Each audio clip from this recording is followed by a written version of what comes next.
Welcome to any who have logged on to this month, episode of Minor Piece Theater with your host, Phoenix, where we will be reading through Chapter 2 of the epic story, Dragged Through Time, featuring the kings and queens and all the performers of Slay the Night. As a recap, last month in Chapter 1, we saw the kings and queens and performers of Slay the Night attempting to do a New Year's Eve party, a virtual party, except something went wrong, terribly wrong, and not just the way that it goes wrong technologically on some of our other shows, but in the way that it goes wrong where they are transported out of their homes and suddenly landed on the deck of a pirate ship. I left you, my dear readers, with a challenged question at the end of the episode. My question to you was whether or not the pirates make the performers walk the plank or have dinner with the captain. It was a close call. There are some of you with very kind hearts who believed that the poor kings and queens and performers of Slay the Night have dinner and don't walk. And then there are the rest of you who have a mind like mine that enjoy giving characters a little bit of a hardship and want them to navigate the plank. Well, there was enough of us in the latter category to win out. And so the poor queens and kings of Slay and performers of Slay the Night have been made to walk the plank, or at least the threat thereof. As in last episode, I will leave you with a bit of a cliffhanger at the end of this one, and with another challenge. For every time you put your name in, every month you answer, give your opinion on how the story is to go in the next chapter, your name gets put into a draw that at the end of the year, in December, we will be doing that draw, and you will receive one of 3 signed and bound copies of this story, which you, my fantastic audience, my readers, my family, have helped to create throughout the year. So stay tuned to the end of this chapter to find out where you get to put your input about what happens next. My dear friend Max Delicious is in the comments right now. He will be sending me any of the comments through our chat on this program. I cannot see your comments because I need to be reading the story from the screen. So if you have any questions for me, comments for me, please type them in and Max will make sure that I will get them. Without further ado, Chapter 2, The Sea King's Curse. The silence on the deck stretched as both parties stared at one another, neither knowing quite what to think. The pirates were clearly just as stunned by the arrival of the strangely dressed mix of performers as were the slave crew themselves. But stunned or not, their wicked features and drawn weapons left no question that, once recovered, they would no doubt have the advantage over their unexpected and unarmed guests. Any suggestions? Max whispered out the corner of his mouth. His siblings glanced at each other, brains scrambling for solutions and finding none. What have we here? A voice boomed, breaking the stalemate and wrenching all eyes toward the doorway of the captain's cabin. The owner of the voice was of average height and build, with a dark, close-cropped beard which matched perfectly in hue to the ebony feather that hung from his gold-trimmed hat. His long coat was made of aubergine velvet, ornately embroidered with more gold thread down the front and at the cuffs, and worn open at the front to show off the black shirt and wide-legged linen pants beneath, the thick belt at his waist, and polished leather boots. Or rather, boot on his only existing foot. The crutch on which he leaned gave his swagger a slightly Naomi-esque one heel on, one heel off cadence as he stepped onto the deck. But under present circumstances, it did not make him any less intimidating. Ivana gave a soft squeak, her eyes widening as her breath caught in her chest.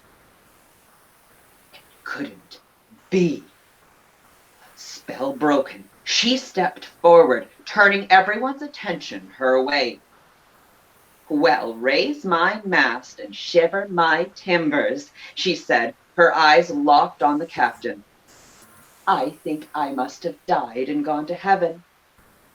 The captain halted and blinked, his dark expression slipping slightly as he took in the Queen's voluptuous curves and beautiful face.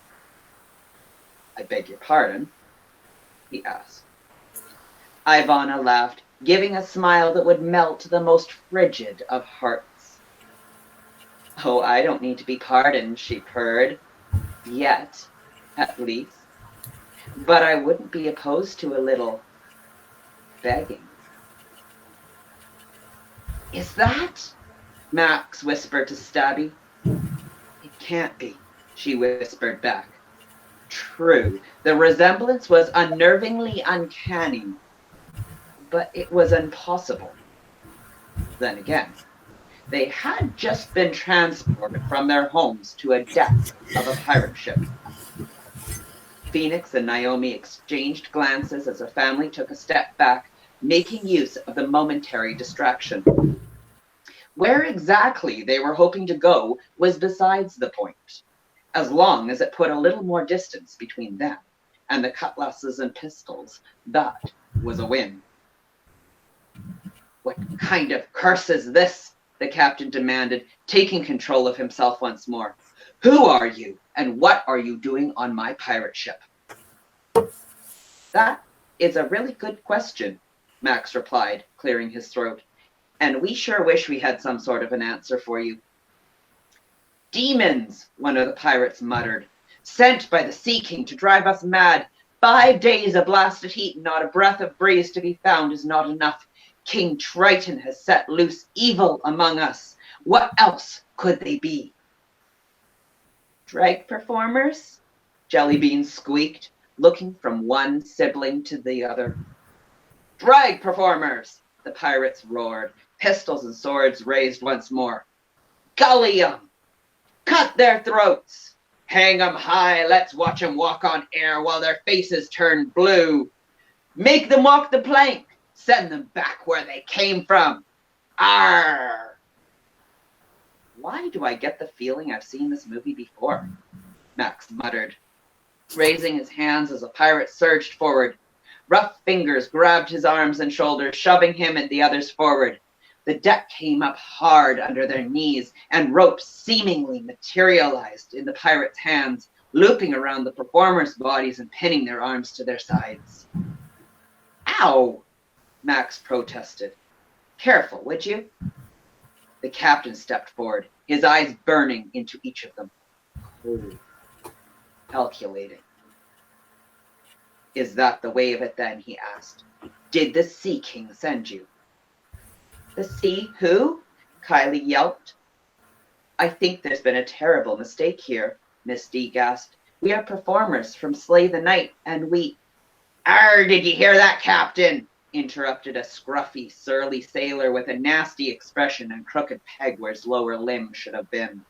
They plan to murder us in our sleep.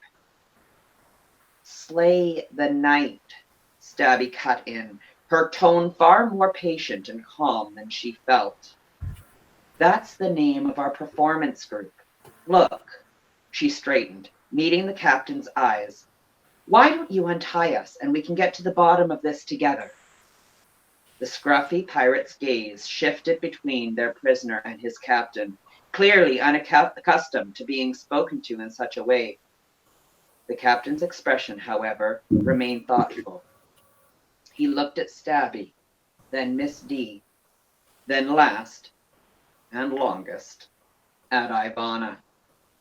He stroked his beard, then drew in a breath. 5 days we have been without a breath of wind, thanks to the Sea King's curse upon our vessel.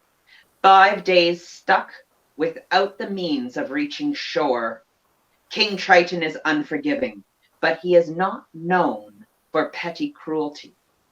Starvation and thirst will bring upon our ends soon enough. He would not waste his time summoning demons to haunt our final hours. Thank goodness Captain Blackbeard here has some sense. Naomi rolled her eyes. That's Captain Long Dong Silver to you, wench. A sea dog with intense red hair and flaming beard to match snapped, shoving his cutlass toward her face. Long Dong Silver? Max asked, swallowing a chuckle. Don't you mean? The red-bearded man turned on him, his eyes flashing dangerously. Aye, Captain Long Dong Silver to you, scourge of these waters and loyal to no flag but his own. You would be wise to hold that tongue of yours, boy, unless you enjoy the thought of licking the underside of the hull as I drag you from stem to stern beneath it. Max's eyes glinted at the suggestion, but he kept further comments to himself and exchanged a quick glance with his siblings, who all looked like they were trying not to giggle. All except Ivana, whose eyes had not left the captain's face. My dear captain, she purred, drawing Long Dong's attention to her once more. We seem to have gotten off on the wrong foot. My name is Ivana Saduchu. These are my drag siblings. We did not mean to appear like this and truly have no more idea of how we got here than you do. Her smile deepened. Please, forgive my brother. He must have mistaken you for someone else. But I can tell in a single glance that you are far stronger and more intelligent as a captain than any other who might sail these waters or any of our own. I also see that you are a man who cares about your crew, and despite the terrible curse you have mentioned, you do not want to see them perish. Captain Silver's eyes narrowed slightly. You were a wise and observant woman, madame, he said. Mademoiselle, actually, Ivana corrected with a small laugh. No man possesses my heart yet. The captain swallowed, an eyebrow raising. Mademoiselle, he repeated. My mistake. Captain, it's the siren's song all over again, the scruffy pirate warned, stepping forward. Don't listen to her. She has come to claim your mind and seduce you to the depths. Peg-leg Pete is right. Black magic, sea magic, the red-bearded one cried. Witches, all of them. Arr! The other pirates roared in agreement. To the plank! To the plank! Now just hold on 1 minute, Stabby cried as the pirate crew surged forward to grab their prisoners once more. If we were truly sent by King Triton? She paused. The captain nodded. King Triton, she continued, then throwing us into the sea would do nothing other than send us back to him.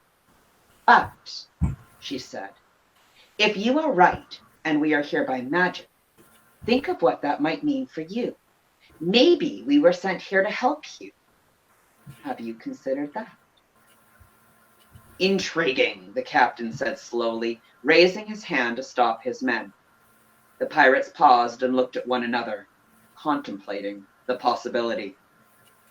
What are you doing, Stabby? Phoenix hissed beneath their breath. Just go with it, Stabby whispered back, then took a deep breath and stood as tall as the ropes would allow her. You are not wrong.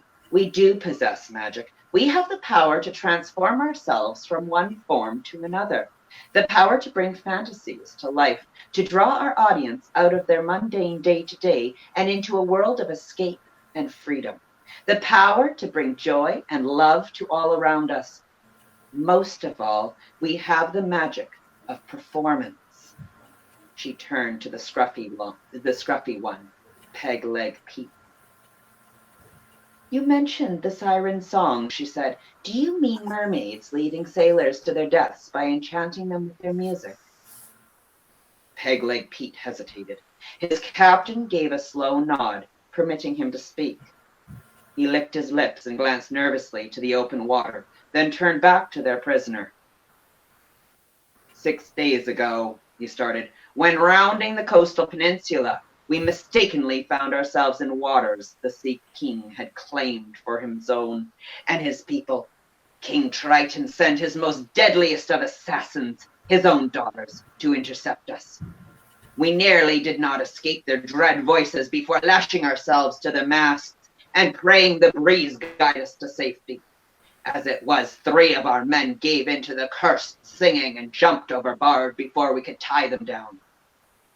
But even with that sacrifice, Redbeard took up the tale from his companion.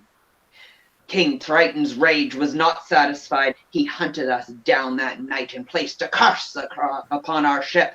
For 5 days we have not had a breath of wind in our sails. Even the breeze moves across our skin. The cat's paws and white caps are all around us. But we are stranded in the middle of the ocean, as stuck as if we had run aground on a sandbar, left to die of thirst and hunger under the blistering sun like beached whales. Thank you. And not to Thanks for mention finishing it for me. the madness that has started among the crew. Stabby thought for a moment. Is there any way that King Triton's rage might be sated without your deaths? She asked. King Triton demands a sacrifice for the lives he was denied, Captain Longdong replied. Unfortunately, we have nothing that is of interest to him to trade that is more precious to us than our own lives.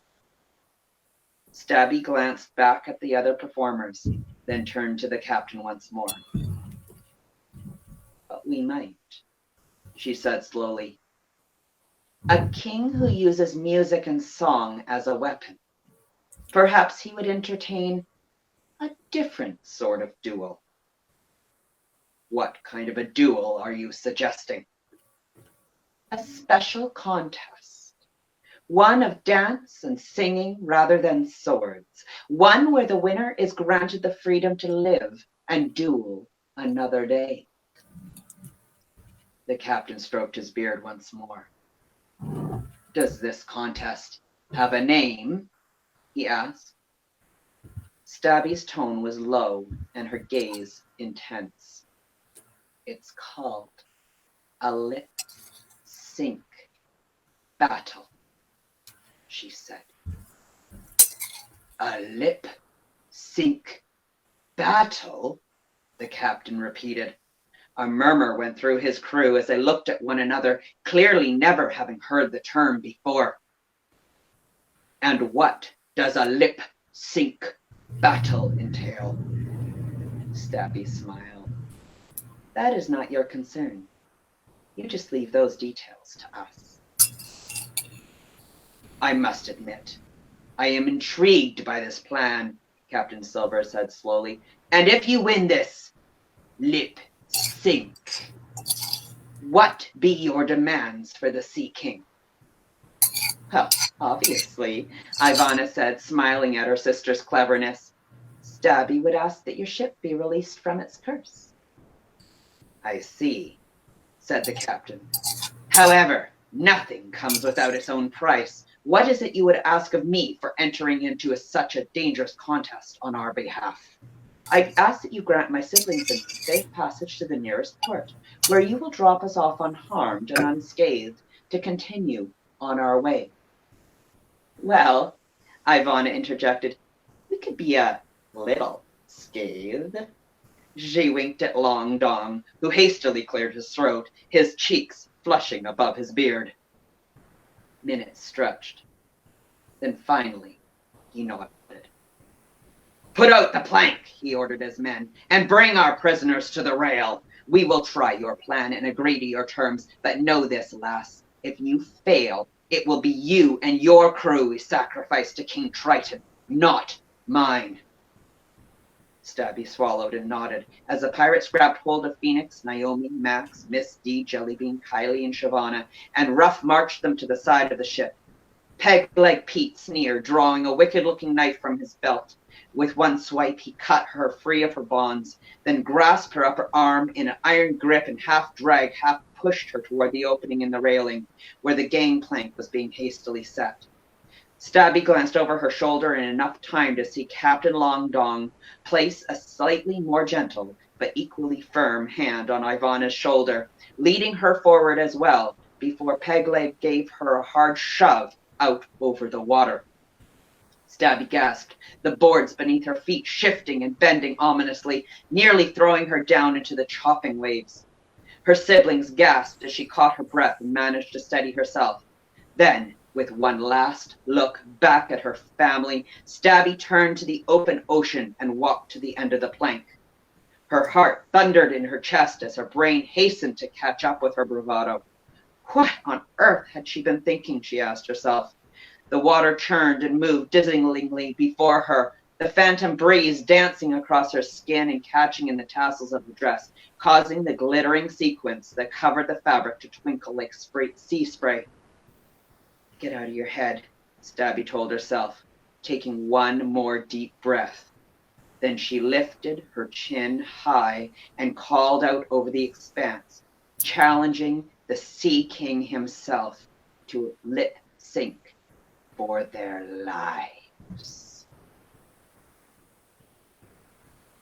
And there ends chapter 2. I leave you, my dear audience, my dear readers, with this question. What song does Stabby the Unicorn pick that will win the day in favor of the pirates, save the lives of her drag siblings, and get them further on their adventure? Your job is to type that song into the comments of either this video, or if you need, into the comments of next month's event. Let me know. What song do you think would save the lives of all 9 performers and get them one step closer to finding out what happened and how they ended up transported from their homes? I will give you one small sneak peek of next month's tale to get your brains churning a little bit. King Triton's glower passed along the line of prisoners. Then he raised his trident. That one, he said. All eyes turned to Naomi.